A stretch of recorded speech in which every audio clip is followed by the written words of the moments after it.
বিসমিল্লাহির রহমানির রহিম। আসসালামু আলাইকুম। সবাই কেমন আছেন? আমি পুঁইশাক চিংড়ি মাছ দিয়ে পুঁইশাকের মেচুড়ি রান্না করছি, ভাজি ভাজি মতন করব। আমি কাঁচা ঝাল পেঁয়াজ ভেজে নিচ্ছি আর রসুন কুচি করে দিয়েছি। এবার আমি লবণ, হলুদ, ঝালের গুঁড়ো, ভিনেগারের গুঁড়ো দিয়ে এবার ভেজে নিচ্ছি।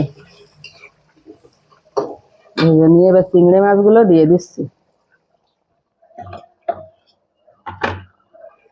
চিংড়ি মাছগুলো ভালো করে ভেজে নিয়ে তারপরে পুঁইশাকের মেচুড়ি দিয়ে দেবো।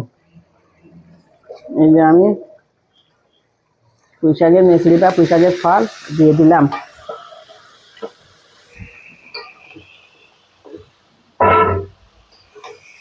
দিয়ে নাড়াচাড়া করে নিয়ে